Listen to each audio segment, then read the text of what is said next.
inti dari proses pembelajaran adalah adanya perubahan yang ditimbulkan dampak dari proses belajar itu tadi ya, pengalaman. Jadi, belajar bisa disimpulkan bahwa serangkaian kegiatan, baik bersifat fisik maupun mental, yang tujuannya adalah untuk memperoleh perubahan tingkah laku. Nah, ini yang menjadi kata kunci atau poin penting gitu ya yang harus dipahami betul. Kenapa seseorang belajar, tujuannya untuk apa? Untuk memperoleh perubahan tingkah laku.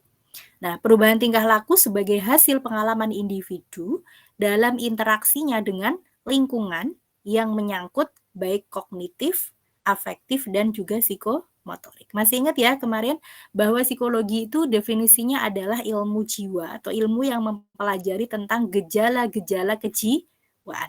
Gejala-gejala kejiwaan sendiri terdiri dari kognitif, afektif, dan juga psikomotorik.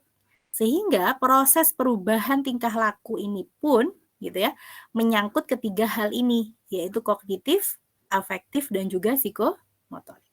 Bisa difahami nggih teman-teman nggih? Belajar lebih kepada perubahan tingkah laku. Kalau sebelum dan sesudah belajar tidak ada perubahan, baik dari segi apa yang sedang dia pikirkan, apa yang sedang dia rasakan, dan juga sikap perilaku tindakannya, berarti proses belajarnya itu belum berfungsi secara maksimal. Nah, ciri-ciri belajar itu apa saja? Perubahan itu terjadi secara sadar dan perubahan dalam belajar bersifat fungsional, perubahan dalam belajar bersifat positif dan aktif ya. Kemudian memiliki tujuan ya. Dan yang terpenting menurut Gestalt sendiri adalah penyesuaian pertama, yaitu mendapatkan respon atau tanggapan yang tepat. Belajar bukan hanya mengulangi hal-hal yang harus dipelajari, namun inti pentingnya adalah individu itu mengerti dan memperoleh pemahaman atau istilahnya adalah insight ya. Aha gitu ya singkatan kita atau yang mempermudahnya. Oke. Baik. Kemudian prinsip belajar ya. Belajar akan lebih berhasil jika berkaitan dengan minat, keinginan, dan juga tujuan. Jadi ketika seseorang sudah memiliki minat ya, keinginannya apa, minatnya apa gitu ya, dia orientasinya ketika dia belajar itu tujuannya untuk apa gitu ya. Meskipun masing-masing orang kalau di pembahasan motif dan motivasi gitu ya, ada motivasi berdasarkan teorinya McClellan gitu ya, ada berdasarkan need for achievement, apakah karena untuk pencapaian tertentu atau karena need for afiliasi, apakah untuk motivasi secara sosial berrelasi atau need for power atau apakah kebutuhan-kebutuhan seseorang untuk mencapai sebuah kekuasaannya. Itu jadi masing-masing orang tentu dalam hal belajar tujuannya apa ya, itu kan berkaitan dengan perilaku ya, itu pun juga akan berbeda-beda satu dengan yang lain. Nah, tadi dibahas pula terkait memori. Nah, kaitannya memori dengan belajar, karena belajar merupakan proses penyerapan informasi dari apa yang dipelajari, maka proses diterimanya informasi akan disimpan di dalam memori.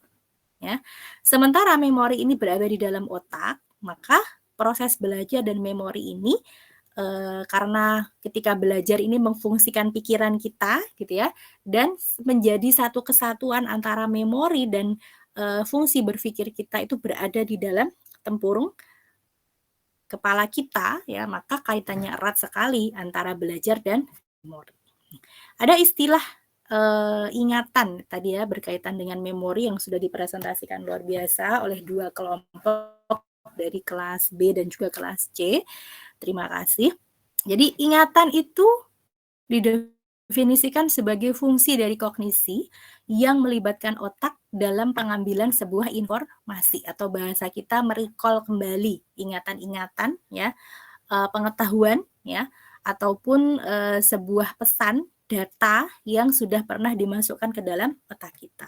Dan belajar berhubungan dengan bagaimana pengalaman mengubah fungsi berpikir atau mengubah otak gitu ya dalam fungsinya dalam berpikir maupun menalar. Kalau kemarin sudah kita bahas ada berpikir, ada menalar gitu ya. Dan ingatan berhubungan dengan bagaimana perubahan-perubahan itu disimpan dan diaktifkan kembali. Jadi ketika sudah disimpan, di-recall kembali ketika ingin dipanggil apapun yang sudah pernah dimasukkan ke dalam memori ingatan kita. Nah, memori atau ingatan kemampuan untuk menerima dan juga memasukkan. Artinya di sini ada proses pembelajaran, ada learning, menyimpan ya dan juga mengungkapkan kembali apa yang sudah disimpan di dalam memori ingatan kita. Dan ternyata ya mengindikasikan bahwa dalam perspektif psikologi kognitif ya, ingatan memori seseorang ini merupakan kekuatan jiwa untuk menerima, menyimpan, dan juga memproduksi kesan-kesan. Dengan adanya kemampuan mengingat pada manusia, berarti ini sebagai tanda bahwa manusia itu mampu menyimpan dan juga mampu menimbulkan kembali dari sesuatu yang pernah dia alami. Artinya lebih kepada pengalaman gitu ya. Nah, proses ingatan pada manusia diperlihatkan yang pertama adanya fungsi memasukkan atau encoding ya. Kemudian ada penyimpanan storage dan juga di sini ada proses mengingat. Apa itu encoding ya? Fungsi memasukkan proses pengubahan informasi menjadi simbol-simbol atau gelombang-gelombang listrik tertentu sehingga dapat disimpan di otak. Jadi ternyata secara otomatis ketika kita sudah mendapatkan stimulasi dari luar gitu ya, kita merubahnya, mengubah informasi yang sudah ada ini tadi dirubah menjadi sebuah simbol atau gelombang-gelombang listrik. Oke, sebentar. Ini saya tadi ya terkait ingatan dalam psikologi.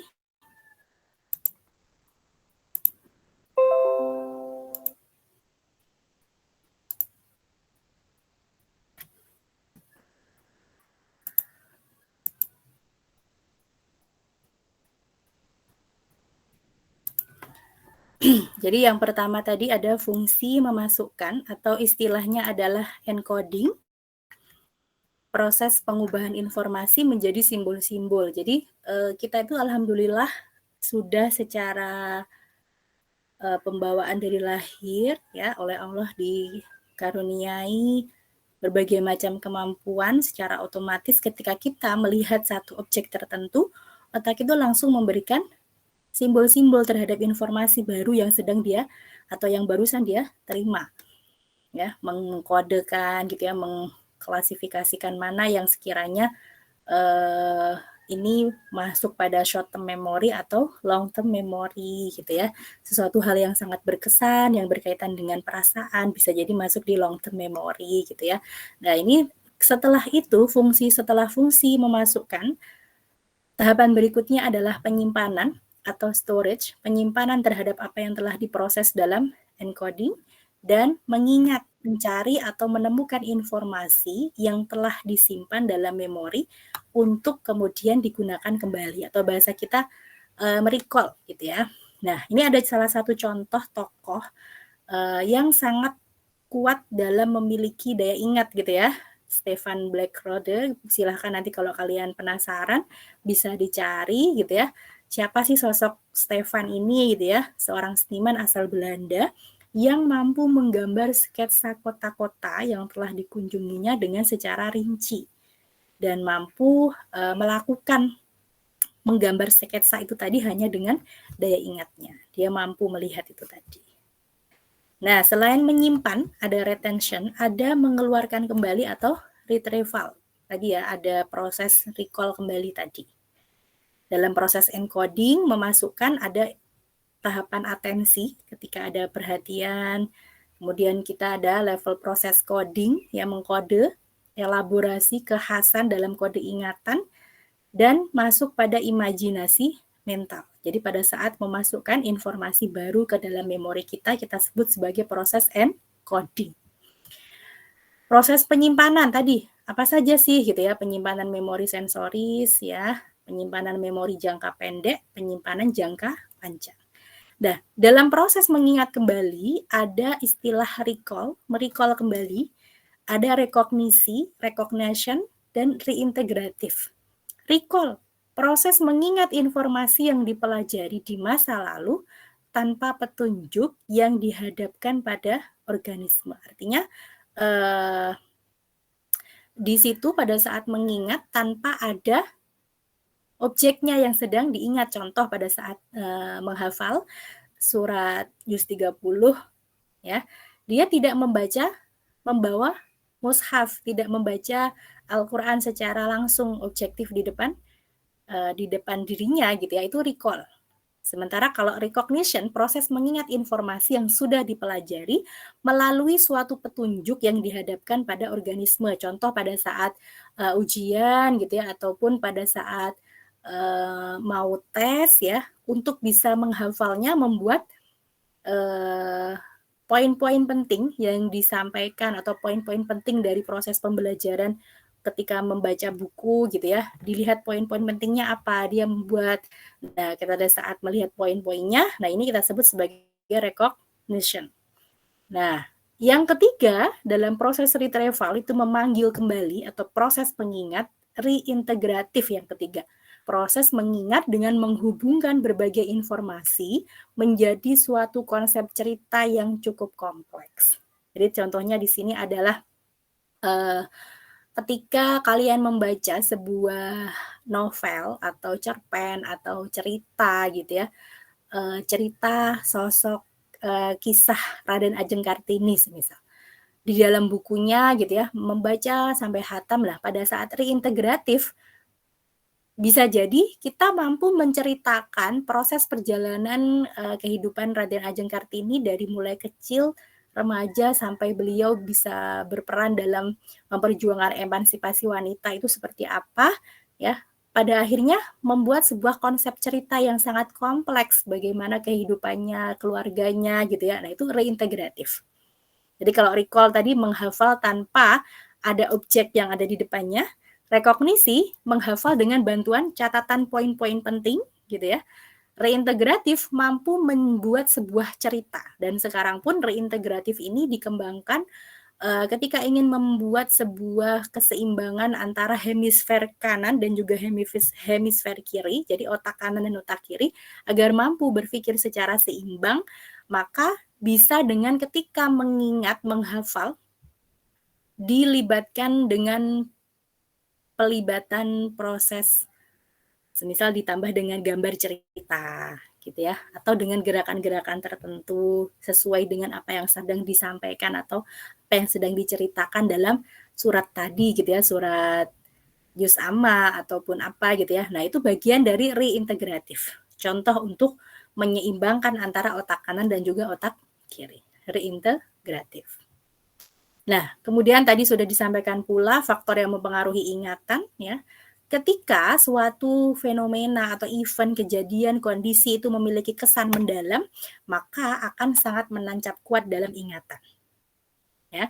Dan perlu diketahui pula bahwa setiap ingatan informasi yang mengandung sebuah kesan yang kemudian si individu ini meneruskannya pada perasaan, nah itu akan juga sangat menancap kuat. Baik itu perasaan yang sifatnya berimpact, berdampak positif, kesan positif maupun negatif, itu juga akan berpengaruh terhadap ingatan. Ya, siapa teman-teman yang satu kelas ini yang masih ingat dengan guru TK-nya yang sangat berkesan pada saat zaman TK dulu gitu ya. Kesannya apa? Oh, kesannya sangat positif, orangnya sangat ramah, orangnya sangat penyayang gitu ya, sangat membantu sekali proses ketika teman-teman membutuhkan bagaimana cara membaca ya, huruf-huruf tertentu, pengenalan huruf hijaiyah semisal. Kesan mendalam dan si individu ini yang meneruskannya kepada perasaan seneng gitu ya, ataupun sedih sekali ya, jadi itu pun akan betul-betul memberikan pengaruh terhadap dampak ingatan. Jadi kalau kesannya mendalam maka ingatannya juga akan kuat ya.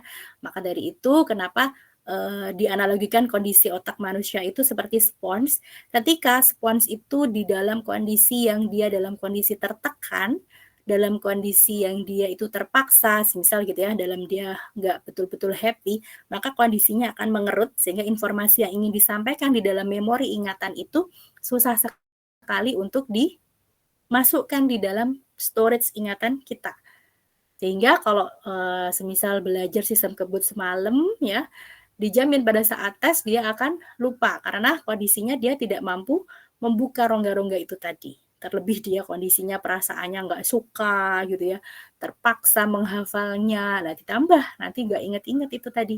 Maka semakin kita paksa otak kita untuk menghafal, untuk berpikir, ya maka ya bisa jadi kita nggak akan semakin ingat. Kenapa kemudian semakin kita ingin melupakan kita semakin ingat? Kenapa kita ingin semakin melupakan kita semakin lupa gitu ya. Semakin melupakan semakin ingat, semakin ingin merecall ya, merecall kembali ingatan ini tadi semakin lupa. Nah, karena dalam kondisi otak yang kondisi yang seperti apa gitu ya, itu tadi juga akan berpengaruh terhadap ingatan individu. Nah, waktu yang belum lama ya, saat ini kita belajar tentang memori, bisa jadi nanti 5 menit yang akan datang kita masih ingat. Coba proses-proses dalam proses ingatan apa saja teman-teman? Masih ingat nggak? Jadi ada 3 tahapan itu tadi, gitu ya. Itu juga bagian dari sesuatu hal yang belum lama, gitu ya, bisa jadi masih ingat. Tapi coba besok atau 1 bulan yang akan datang gitu ya, karena tertumpuk oleh informasi-informasi baru, bisa jadi mudah sekali lupa. Kecuali kalau ada perhatian yang kuat teman-teman gitu ya. Perhatikan sambil dicatat semisal. Jadi untuk mengikat sebuah ilmu, pemahaman, pengetahuan, kita disarankan selain kita mendengarkan dengan seksama, memperhatikan dengan seksama, boleh kita mengikat ilmu kita dengan mencatat poin-poin yang penting gitu ya, ada perhatian yang kuat. Karena lupa gitu ya, faktor kelupaan itu bisa diantisipasi atau bisa ditangani atau bisa disiasati dengan membaca catatan-catatan yang pernah kita catat terkait pemahaman apa yang sudah pernah kita masukkan dalam memori ingatan kita. Gitu ya, fungsinya untuk itu tadi mengingatkan kembali gitu ya, untuk membantu ya retrieval itu tadi. Terus kemudian pengalaman pertama ya, situasi yang berarti. Jadi kalau memang contoh satu kelas kalian saya yakin bisa jadi hafal ya secara nama singkat atau nama panggilan gitu ya.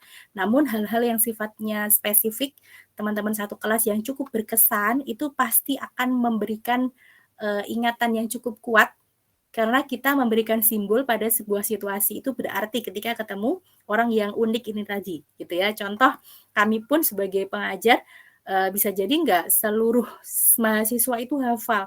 Namun mahasiswa-mahasiswa tertentu yang punya kekhasan, keunikan tertentu, ya kita mengkodekan itu sebagai wah ini cukup spesial dalam artian bisa positif maupun negatif gitu ya. Bisa hal yang sifatnya orangnya sangat cerdas, orangnya sangat ramah, orangnya sangat punya cara berpikir yang kritis gitu ya. Oh orangnya unik lah itu juga kita akan sangat ingat dengan orang-orang yang betul-betul kita memberikan itu sebagai sesuatu hal yang spesial, bermakna gitu ya. Maka kalau ingin kita menjadi seseorang yang spesial, bermakna buat seseorang orang-orang yang ada di sekitar kita gitu ya, jadilah unik versi kita sendiri gitu ya. Jadilah kita yang memang betul-betul spesial gitu ya. Jadilah orang yang memang oh apa sih nilai kekhasan yang tidak dimiliki oleh orang lain seperti itu. Itu juga bisa. Tapi harapannya lebih kepada hal-hal yang sifatnya positif. Nah, kegagalan mengingat atau lupa ini tadi ya. Ini bisa karena kegagalan pada saat encoding, kegagalan pada saat retrieval, ya, kemunduran dari kode jejak ingatan, ya, bisa juga karena adanya gangguan gitu ya, ada gerakan-gerakan yang tertentu yang ada di syaraf sebelah sini gitu ya, pada saat dia ada gangguan, ada kondisi stres tertentu, dia akan bergerak sendiri atau amnesia atau kelupaan yang disebabkan karena gangguan persepsi ataupun gangguan perhatian gitu ya. Kalau memang amnesia itu kan dia lupa terhadap sesuatu hal yang bisa jadi barusan atau yang memang yang lama gitu ya, tergantung apakah amnesianya karena cedera atau karena keturunan atau memang karena faktor psikososial. Nah, ada 3 jenis tipe memori, ada sensory, short term memory, dan juga long term memory. Tadi sudah disampaikan juga ada ikonik, ya, ingatan sensori yang berkaitan dengan indera penglihatan, sistem penglihatan kita. Terus saya mereview singkat saja berkaitan dengan motif dan motivasi, teman-teman. Ya, jadi apa itu motif? Apa itu motivasi? Jadi motif manusia merupakan dorongan, hasrat, keinginan, dan juga tenaga penggerak yang berasal dari diri manusia untuk melakukan sesuatu. Jadi apa sih yang mendorong seseorang melakukan itu gitu ya? Kegiatan dalam kondisi kita sehari-hari saya yakin tidak terlepas dari motif ya. Nah, contoh, kenapa sih kita makan dalam sehari itu 3 kali? Kenapa kita tidur dalam setiap malam itu berapa jam gitu ya? Nah, motifnya apa? Motifnya adalah kebutuhan makanan kalau kita makan. Ya, motivasinya karena lapar gitu ya. Nah, kebutuhan istirahat, kalau motif dari kebutuhan istirahat ketika kita tidur atau mengistirahatkan tubuh kita. Dan ternyata motivasi ini gerakan yang dilakukan oleh manusia istilahnya gitu ya, perbuatan atau tingkah laku. Sementara kalau dalam psikologi, arti dari motif ini lebih kepada berarti rangsangan, dorongan, atau pembangkit tenaga suatu tingkah laku. Nah, ini perlu saya sampaikan beberapa teori-teori ya yang membahas tentang motivasi ya terkait hal apa yang melatar belakangi kenapa seseorang melakukan sebuah perilaku atau tindakan. Yang pertama, teori kebutuhan Maslow sudah kita bahas berkali-kali ya tentang piramida need ya. Ada hierarki kebutuhan yang disampaikan oleh Maslow. Yang paling bawah apa teman-teman? Teori kebutuhan? Fisiologi, Bu. Fisiologi. Terus meningkat pada kebutuhan berikutnya? Rasa aman, Bu. Oke, rasa aman. Oke, alhamdulillah ya ingatannya masih jos ya. Terus Masih, Bu. meningkat pada kebutuhan berikutnya? Rasa sayang, Bu. Iya. Afeksi. Rasa sayang. Kemudian harga diri. Harga Ya diri. kan? Iya, self esteem. Baru setelah itu aktualisasi diri. Jadi menurut Maslow, seseorang individu tidak akan meningkat pada kebutuhan berikutnya kalau kebutuhan di bawahnya belum terpenuhi.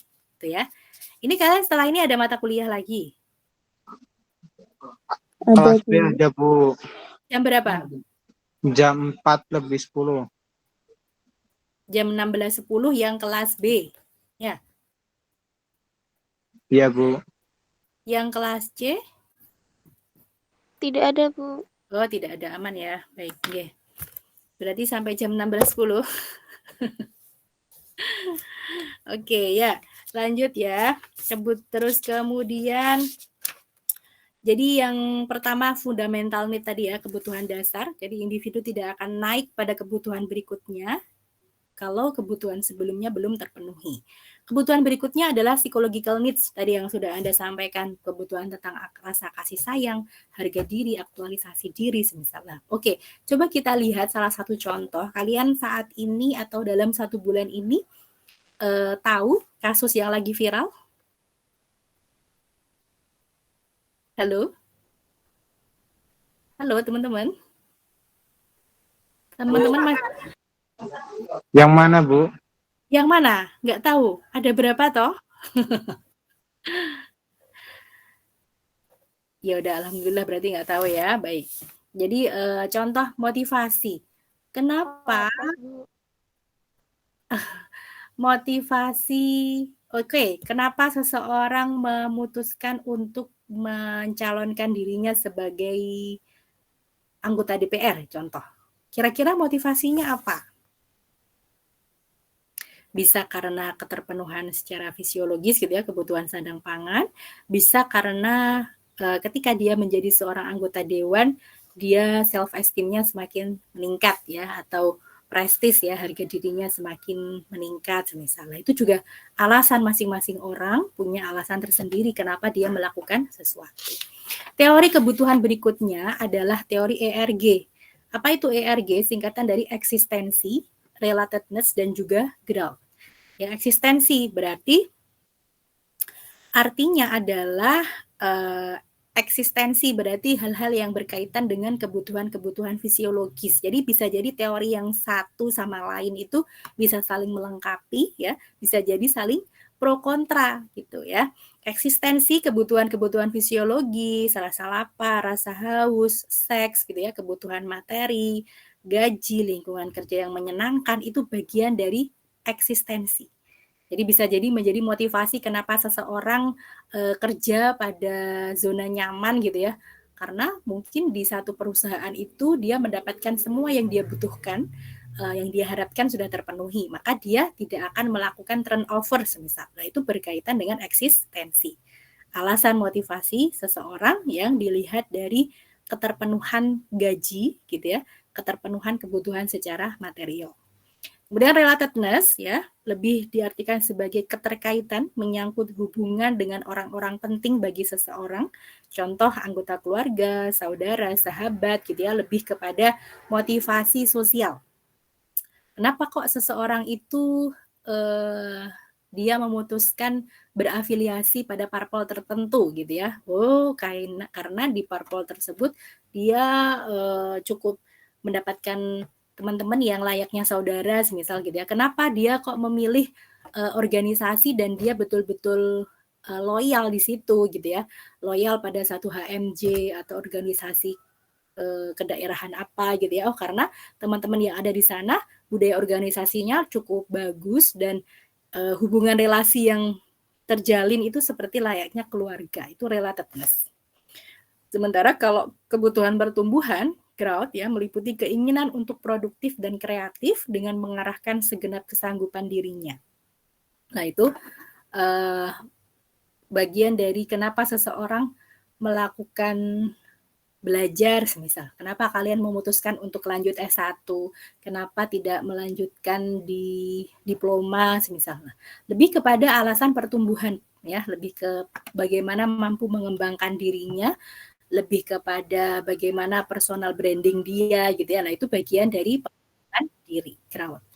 Dan teori motivasi dua faktor di sini disampaikan bahwa oleh Frederick Herzberg ya, ada faktor internal dan juga faktor eksternal yang mempengaruhi motivasi seseorang ya. Dan juga faktor internal dan eksternal ini dilatar belakangi oleh dua kebutuhan, menutup kekurangan dan kebutuhan pengembangan.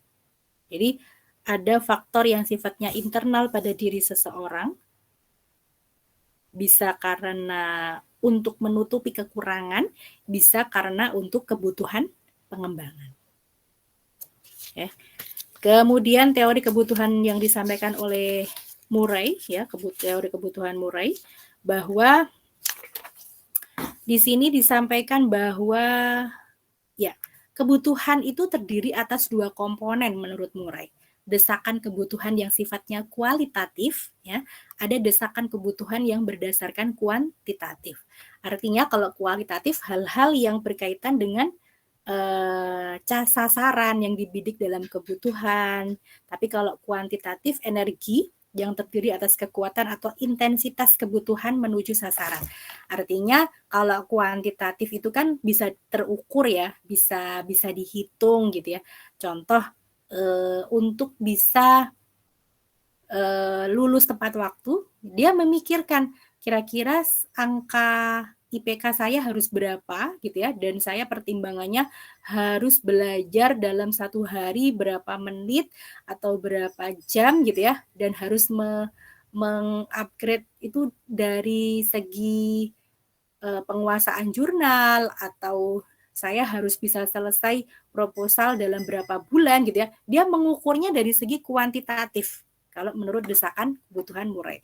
Dan kalau kualitatif berarti sesuatu hal yang harus dari segi kualitasnya seperti apa, kualitas pekerjaan yang dia lakukan ketika dalam proses mencapai IPK itu prosesnya seperti apa, hal apa yang harus dia lakukan gitu ya. Dia harus berinteraksi dengan siapa saja, itu teori desakan kebutuhan Murray yang dari segi kualitatif.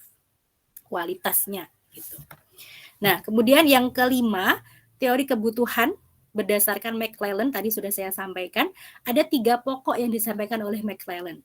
Yang pertama ada need for achievement, kebutuhan untuk pencapaian prestasi, mendapatkan sebuah penghargaan, pencapaian tertentu. Saya yakin masing-masing dari diri kita punya hal apa yang membuat diri kita menganggap kita sudah mencapai pada capaian-capaian tertentu, gitu ya. Contoh ada yang mendapatkan prestasi penghargaan di bidang olahraga, di bidang akademik, dia bisa menulis jurnal, dia bisa menulis puisi, lagu, sastra gitu ya. Atau minimal menurut kamu pencapaian itu ketika mampu membantu orang lain yang termarginalkan, orang-orang anak yatim piatu, semisal anak-anak yang berkebutuhan khusus ketika butuh pertolongan kamu bisa bantu, menurut kamu bisa itu sebuah pencapaian, why not, monggo silahkan gitu ya, masing-masing punya definisi apa yang dimaksud dengan prestasi pencapaian. Itu need for achievement menurut McClellan yang pertama. Kemudian yang kedua, need for afiliasi, ya, kebutuhan untuk berorganisasi, alasan kenapa seseorang ingin berafiliasi pada organisasi tertentu. Dan yang ketiga, need for power atau need of power. Alasan kenapa seseorang melakukan sesuatu bisa jadi karena adanya keinginan untuk berkuasa. Ya, contoh, kenapa kok orang ini ambisi banget sih jadi anggota dewan gitu ya, ambisi banget sih jadi caleg atau ambisi banget jadi ketua Dema sih, kenapa? Oh, alasannya karena kebutuhan dia agar terpenuhi dari sisi need of power gitu ya, untuk berkuasa, menguasai. Ketika seseorang itu punya kekuasaan, dia mampu punya pertimbangan-pertimbangan dan ada ya tidak boleh ya kemudian memanfaatkan kepangkatannya, memanfaatkan jabatan, itu nggak boleh juga, tetap harus rasional dan juga logis. Dan yang keenam ada teori harapan yang disampaikan oleh Fromm. Teori harapan yang disampaikan oleh Fromm ini ada 3 hal ya, bahwa teori harapan yang pertama adalah terkait outcome ekspektansi, suatu harapan hasil. Yang kedua, value, valency atau nilai ya. Kemudian yang ketiga, effort ekspektansi. Jadi mengapa seseorang melakukan sesuatu ini di latar belakangi karena dia sudah menginginkan harapan hasil akhirnya apa. Contoh, kenapa kamu mulai sekarang belajar terus? Oh, agar saya setiap semester bisa IPK-nya ngambil 24 SKS. Sehingga saya sudah membayangkan di semester 7 saya sudah ujian kompre, dan di semester mau menuju semester 8 saya sudah ujian munakosah semisal, sudah wisuda. Itu harapan, pada harapan hasil akhirnya kita sudah membayangkan itu semisal. Jadi itu bagian dari contoh harapan hasil, outcome ekspektansi. Itu menurut harapan Fromm. Kemudian ada valency, value, daya tarik bagi orang tersebut atau nilai ya. Jadi masing-masing orang saya yakin punya nilai kepercayaan atau sebuah keyakinan dalam dirinya bahwa setiap orang itu ketika dia melakukan sesuatu ada hal yang dia percayai ya. Contoh, ada orang yang karena saya itu yakin dengan potensi yang saya miliki, saya itu bakatnya di bidang tulis menulis gitu ya, di bidang praktik atau lebih kepada skill di komputernya, maka saya menggali minat atau bakat saya di bidang IT itu tadi untuk mendesain atau apa gitu ya. Itu lebih kepada kepercayaan, keyakinan, dan daya tarik yang dimiliki oleh seseorang ya. Kemudian ada nilai, pasti dari diri kita kenapa melakukan suatu hal, ada nilai keagamaan, nilai etika, nilai yang memang dijunjung tinggi oleh norma masyarakat ya, itu juga akan sangat menjadi pertimbangan kenapa kita melakukan itu gitu ya. Itu juga berpengaruh terhadap kebutuhan, motivasinya apa. Dan yang ketiga lebih kepada effort ya, harapan usahanya seperti apa. seberapa sulit atau seberapa mudah sih saya melakukan ini, ya itu pula nanti akan membangkitkan motivasinya. Kalau dia dari awal sudah, insya Allah saya akan bisa, insya Allah saya akan bisa mengejar lulus semester 7, maka dia akan semakin menggerakkan semua effort dia gitu ya, semua energi dia untuk bisa melaju sekencang mungkin untuk bisa mengejar ketertinggalan dari teman-teman yang lain yang sudah munakosah bisa. Itu dia tahu tentang effort ekspektasinya. Ya. Terus kemudian itu tadi lingkaran motivasi ya. Nah, klasifikasi motif ada motif primer dan juga motif sekunder ya. Jadi kita sudah tahu ya, primer berarti kebutuhan dasar, ya sekunder berarti motif yang sifatnya lebih kepada tadi ada self belonging ya, kemudian kebutuhan akan benda-benda yang sifatnya sekunder ya. Nah, itu juga kebutuhan sekunder kita harus bisa pertimbangkan skala prioritas mana yang kita dahulukan. Ada motif yang sifatnya motif intrinsik ya, dari dalam individu, ada niat, tekad gitu ya, ada kepribadian seseorang, itu motif intrinsik. Ada motif ekstrinsik. Oh, kenapa kok dia kuliah di perguruan tinggi ini? Karena si dia juga kuliah di sini gitu ya. Motifnya motif dari eksternal dirinya. Oh, karena saya disuruh orang tua. Oh, karena saya ingin membahagiakan sahabat saya semisal. Biar saya bisa jadi satu kos terus sama sahabat saya. Itu motifnya motif ekstrinsik. Motif tunggal, motif jamak, motif mendekat, motif sadar dan motif tak sadar, ada motif biogenetis. Ini yang paling penting teman-teman, bahwa motif yang bisa jadi yang menjadi latar belakang kenapa seseorang melakukan sesuatu bisa karena motif biogenetis.